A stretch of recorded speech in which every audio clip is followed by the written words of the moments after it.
gikan sa masiga nga panganod, nadungog ang tingog sa amahan. Mao kini ang akong anak nga hinigugma, pamatia ninyo siya. Ang Ginoo manaka ninyo.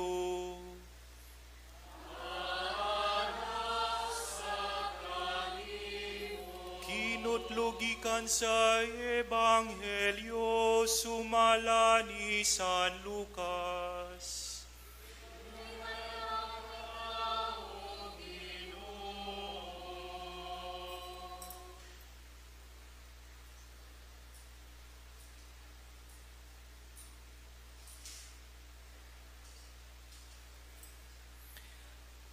Mga usa ka semana human siya magsulti niining mga butanga, gidala ni Jesus si Pedro, si Juan, ug si Santiago, ug nanungas sila sa usa ka bungtod aron mag-ampo. Samtang nag-ampo siya, nausab ang iyang panagway, ug migilak ang iyang sapot sa kaputi. Ug sa kalit mitungha ang duha ka tawo ug nakigsulti kaniya. Sila mao si Moises ug si Elias nga mipakita uban sa langit nung himaya ug nakigsulti kang Hesus mahitungod sa iyang kamatayon didto sa Jerusalem. Nahikatulog pag-ayo si Pedro ug ang iyang mga kauban apan nahigmata sila ug nakakita sa himaya ni Hesus ug sa duha ka tawo nga nagbarog tupad kaniya. Sa diha nga ang duha ka tawo mubiya na kang Hesus, mingon si Pedro kaniya, magtutudlo, maayo gayod, nga ania kita dinhi. Magbuhat kami og tulo kapayag, usa alang kanimo, usa alang kang Moises, ug usa alang kang Elias. Sa tinuoray, wala siya makasabot sa iyang gipanulti. Samtang nagsulti pa siya, mitungha ang usa ka panganod ug milandong kanila. Ug nangahadlok ang mga tinun-an sa diha nga ang panganod mipatungod kanila. Unya may tingog gikan sa panganod nga mingon, kini mao ang akong anak nga akong gipili, pamatia ninyo siya. Sa pagkahanaw na sa tingog, si Jesus na lamang ang nahibilin. Wala magsaba ang mga tinun-an mahitungod ni ining tanan, ug niadtong higayuna walay usa ka butang sa ilang nakita nga gisugilon nila kang bisang kinsa. Ang Ebanghelyo sa Ginoo.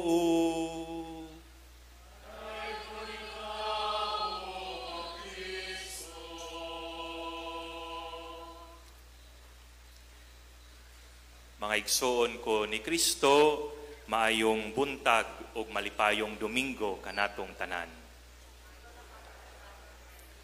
Ato nga i-greet ang ato ang tapad sa ato ang tuo ug sa wala ug maayong buntag ug malipayong Domingo kanimo. Kay tingali ko wala pa nato sila nag-greet, pa nato napa-smile. Pilsa ito mga silingan. Mga igsoon sa Ebanghelyo nga atong nadunggan sa Lucas 9:28 hangtod 36, gisaysay ni San Lucas ang panghitabo sa pagbag-o sa dagway ni Hesus.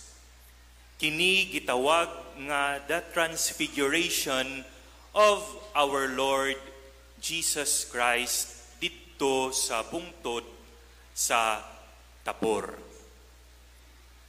sa Galilea.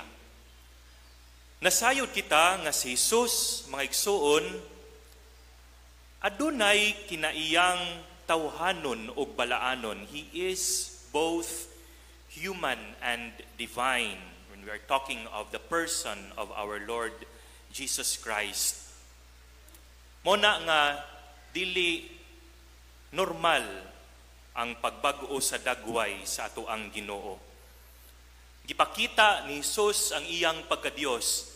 Gipakita ni Hesus ang iyang himaya sa iyang tulo katinunan ug sa ato ang pagpalmalandong niining hitabua usab nganhi kanato ang himaya sa Dios dinhi sa kalibutan. Gipakita ni Hesus labi na ngadto gayud sa iyang mga tinunan. Si Pedro, si Santiago ug si Juan tungod kay gikinahanglan nila kini isip usa ka consolation sa panahon nga moabot ang kalisdanan sa ilang kinabuhi. Ang mga consolations kanato sa ato ang Ginoo ato kining pagahinumduman kanunay. We remember these and we hold on to these, especially in difficult moments of our lives. Sama kang Pedro, Santiago ug Juan dinaa sa ilahang tawag isip mga tinunan sa ato ang Ginoo. Sa maong panghitabo, mga igsuon, mitungha ato ang nadunggan sa Ebanghelyo ug nagpakita usab si Moises ug si Elias. Usa sa wala ug usa sa tuong bahin ni Hesus. Kining duha makita nato sa daang kasabutan or Old Testament, the lives of Moses and Elijah. Si Moises, sa ato ang nabalaan, nagrepresentar sa balaod. Kay siya man ang magtutudlo sa balaod ngadto sa mga Israelita. This speaks, my dear friends, of the importance of the law of the Lord in our lives and how important it is to obey the law or the commandments of God. The law holds supreme. The law of God holds supreme for us as followers of God. Samtang si Elias nagrepresentar o nagpahayag sa mga bantugang propeta. The prophets do not speak their own words, but they rather profess or attest or give testimony and witness. They are witnesses of the Lord. The Lord's will nganha sa mga katawhan. Mao kana nga importante ang balaod ug ang mga propeta sa daang kasabutan. Unsa man ang koneksyon niini sa bag-ong kasabutan? Si Hesus, mga igsoon, mao ang kahingpitan. Siya mao ang kahingpitan nila ni Moises o ni Elias sa daang kasabutan. Kay siya ang kahingpitan. He is the fulfillment of the law and the prophets. Because the law and the prophets point to our Lord Jesus Christ, to the obedience of the Lord in the law, the obedience and love of the Lord. O siya usab ang kahingpitan sa tanan nga mga prophecies nganha sa daang kasabutan. Natuman kini even ang the suffering servant, the coming of the Savior and the Messiah, natuman kining tanan nga mga propesiya nganha sa kinabuhi ni Jesus. Mao kana nga naa sa tunga si Jesus ug naa sa iyahang kiliran si Moises o si Elias. Si Jesus mao ang hingpit nga pagtuman sa balaod. Pinaagi sa iyahang pagkamasinugtanon o sa iyahang paghigugma sa kabubuton sa Dios Amahan. Og si Jesus susab maoy naay kalambigitan kang Elias. Tungod kay sama kaniya siya nagbanhaw sa mga minatay. Ug ang pagsaka ni Elias sa langit sakay sa karawahing kalayo nagpasiuna sa pagsaka ni Jesus sa langit. So dunay symbolic o spiritual nga kahulugan, symbolic nganha sa kinabuhi ni Jesus o spiritual usab nga pasabot nganha sa kinabuhi ni Jesus o apil na usab sa ato ang tagsa-tagsa ka mga kinabuhi. Dinaa sa pagsunod nato, una sa tanan sa balaod sa Dios ug sa makanunayon nga pagpaminaw sa mga propesiya ug ang kahingpitan niini sa pagtuo sa kahingpitan niini nganha sa kinabuhi sa atong Ginoo nga si Jesus. Tungod kay aduna usab kini kalambigitan sa atoang kinabuhi in the orderly way of living our life by following the law and also our salvation, because the prophets attest to the salvation that comes and that is in our Lord Jesus Christ. Mukha na nga mutuo ngayod kita sa importansya sa balaod ug labi na gayud sa pulong sa atoang Ginoo nga si Jesus. Mga igsuon, si Moises ug si Elias nagtudlo sa pag-abot ni Jesus sa atong kinabuhi. Sa maong panghitabo gipadayag ni Jesus ang misteryo sa iyang pagka-Dios, sa atong Dios, ug ang misteryo sa kaluwasan nga nagsugod sa daang kasabutan, sa balaod o sa saad sa mga propeta.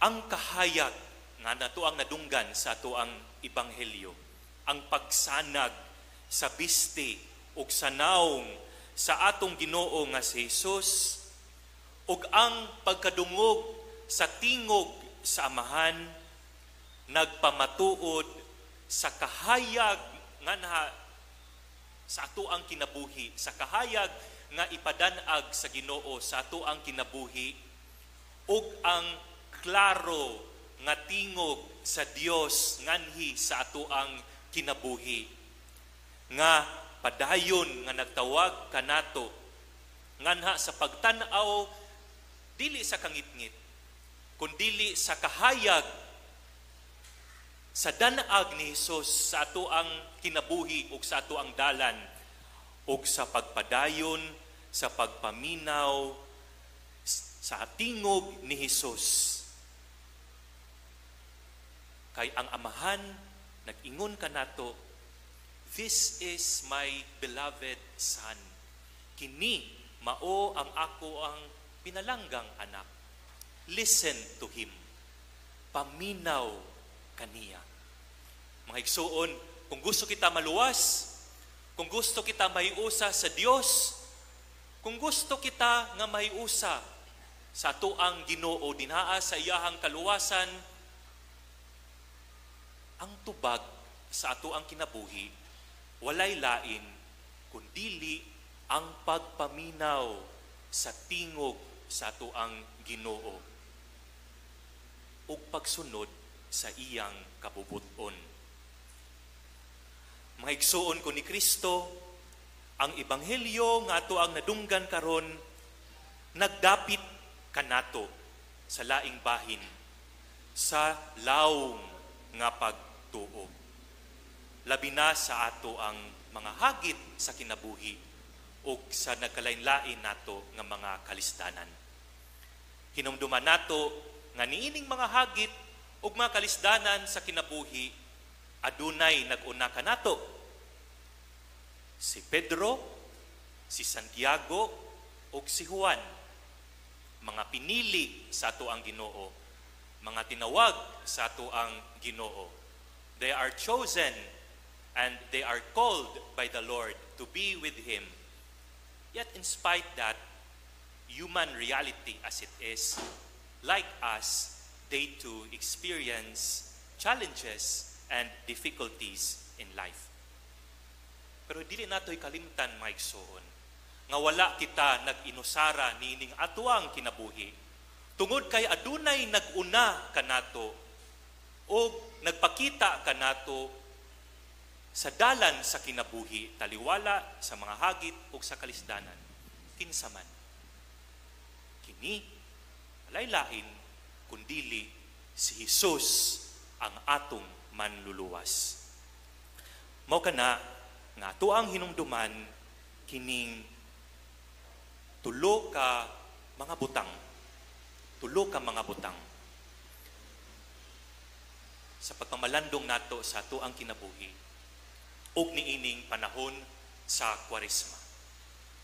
Una, gitawag kita sa pagkupot, to hold on, ug sa pagsalig, to trust, sa pag-ampo.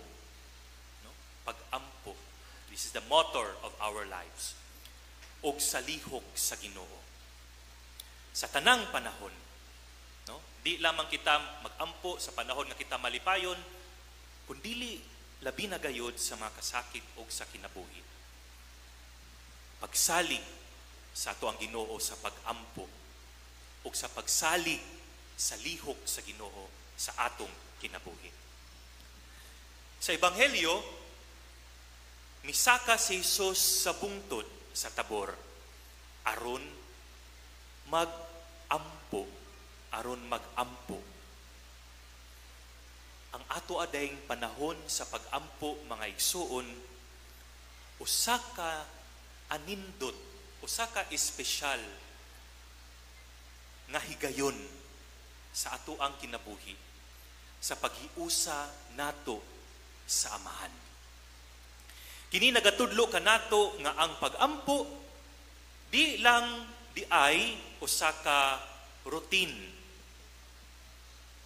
Di lamang kini usa ka routine. Di lamang usab kini usa ka exterior act tungod kay gitudloan kita or tungod kay giingnan kita nga mag-ampo. But it is a transformative act of our life. It is an intimate encounter with the Lord. And it's not only an exterior act, but it is a binding relationship, a binding connection with God. Nakapabag-o dinhaa sa ato ang kinabuhi. Nakapabag-o dinhaa sa ato ang panagtagbo sa ato ang Ginoo. Prayer is our intimate and life-changing encounter with God. Mao kana maigsuon sa ato ang mga kawad-on, sa ato ang mga kasakit o mga suliran, wa kitay laing nga dangpan. Sama sa ato ang Ginoo, mudangop kita sa ato ang Amahan, dinaa sa lawom nga pagtuo, o dinaa sa pag-ampo, o musalig kita kaniya. E kini magpalig-on ka nato ug magahatag ka nato ug kahayag sa kangit-ngit sa ato ang hunahuna o sa kagubot sa ato ang balatian. Makahatag kini og kahayag og kaalam sa kinabuhi. Bisan kung dili dayo nato makita ang tubag, ang pag-ampo, that binding relationship, that binding connection with God, and our intimate encounter with God, magpakita ka nato kung unsa ang lihok o kung unsa ang inspirasyon sa Dios sa atong kinabuhi. Ikaduha, paminaw nato si Jesus sa tanang higayon. Paminaw nato siya sa tanang higayon. Labi na sa panahon nga murag na puno kita sa mga kabalaka. Ang tingog samahan nagpadayag sa iyang kabubuton, siya miingon, bahin kang Hesus, iyang anak. Paminawa siya. Paminawa siya. Paminawon nato si Hesus, mga igsuon. Paminaw nato ang iyahang tingog. Asa man nato madunggan ang tingog ni Hesus. Madunggan nato ang tingog ni Hesus dinaa sa kasulatan, dinaa sa Biblia when we read the scripture. Or when we attend Mass and we listen to the words of the gospel. When we listen to the church. And when we listen especially to the Lord dinaa sa ato ang pag-ampo in that heart-to-heart encounter with God, we listen there the voice of the Lord, especially in our conscience, in our heart. Kini nagpamatuod nga si Jesus mao ang tinubdan sa unsaman, sa kamatuuran o giya sa ato ang kinabuhi. Aside from inner peace, my dear friends, what we need in our life at this point in time is the truth and guidance for our life. Truth and guidance in our life that comes from our Lord Jesus. Mao kana nga sa ato ang inadlaw-adlaw nga mga hagit, tingali apil na ang panaglali sa pamilya when there are troubles in the family, mga kabalaka sa kwarta, disappointments and failures. Dali lang matabunan sa negatibong hunahuna o ubang kasamok ang ato ang tagsa-tagsa ka mga kaugalingon. Remember to listen to the voice of God. Remember that God is showing us the way and He is directing us to a better path. Or He might also be redirecting us according to His plan and will. Ang Ebanghelyo nagpahinumdum ka nato nga kinahanglan nato nga ihilom. This is very important. Ihilom or to silence the noise or the noises. Ang mga kasaba sa atuang hunahuna o sa atuang kasing-kasing. Or even in social media, there can be noise that comes from there too. Ug mubalik kita sa pagpaminaw, sa hapsay, ug nindot, ug matarong nga tingog sa tuang Ginoo. Mao na nga we need to silence our minds and our heart in order to listen to the voice and the will of our Lord for us. Mao na nga kaysa ang kalibutan ng ato ang pamunawon, kinahanglan mo balik kita sa esensyal nga tingog sa ato ang kinabuhi. Atong pamunawon si Jesus. Ang iyahang pulong o presensya magahatag ka nato og paglaom sa ato ang kinabuhi og direksyon sa ato ang panaw, isip usa kakatilingban. Ikatulo, musalig kita sa plano sa Dios. Musalig kita sa plano sa Dios. Ang pagbaguo sa dagway ni Jesus usa ka pagpangandam alang sa iyahang umaabot nga pag-antos. Kini nagapahinumdum sa mga tinun-an nga ang kasakit dili gayod katapusan. Tungod kay nagpasiuna kini sama sa kinabuhi ni Jesus sa iyahang pagkabanhaw o sa iyahang himaya. From suffering to a new life in that resurrection. From suffering to that glory in God. In the presence of God. Ang ato ang pagtuo nagdapit kanato sa pagsalig nga ang Dios naglihok bisan sa atong labing ngit-ngit nga mga panahon nga kinabuhi. Mao nang magpadayon kita bisan pa sa mga hagit nga ato ang ginatubang ug makakita kita sa gahom sa Dios nga nagalihok sa ato ang kinabuhi. Atong balikon mga igsoon. Una, kita gitawag sa pagkupot sa pagampo. Pagkupot sa Dios sa tanang panahon, sa kalipay ug sa kasakit. Ikaduha, paminaw nato si Jesus sa tanang panahon, labi na sa dihang murag natabunan kita sa mga kabalaka o kasamok. O ikatulo, paminawon nato ang tingog sa Dios o musalig kita sa plano sa Dios sa tanang panahon. Mga igsuon ko ni Kristo, hinumduman nato, paminaw nato ang tingog sa ato ang amahan.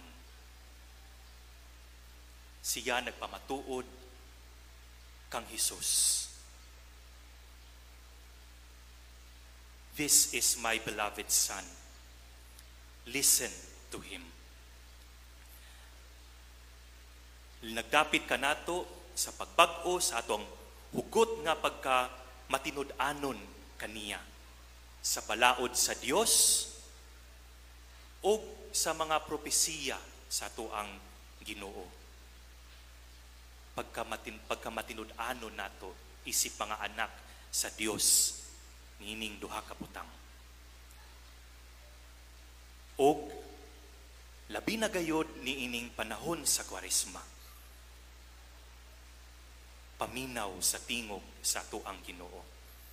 Pinaagi sa paghindulsol sa ato ang mga sala o espirituhanong kabag-uhan sa ato ang kinabuhi. Spiritual renewal of our life brought by the action and the grace of our Lord in our lives. Mo kana nga sundo nato si Jesus. Muduol kita kaniya, tawgon nato siya, isip atong manluluwas, isip atong manunubos, ug dinha sa pagampo, ug mga sakramento sa sibahan, uban sa bug-os nga pagsalig, uban sa pagampo, ngadto kaniya, kini magpabag-o sa ato ang tagsa-tagsa ka mga kinabuhi. Usa ka kinabuhi nga puno sa Dios nung paglaom, usa ka kinabuhi nga puno sa lig-on nga pagtuo ug usa ka kinabuhi nga puno sa pakigugma sa atong Dios.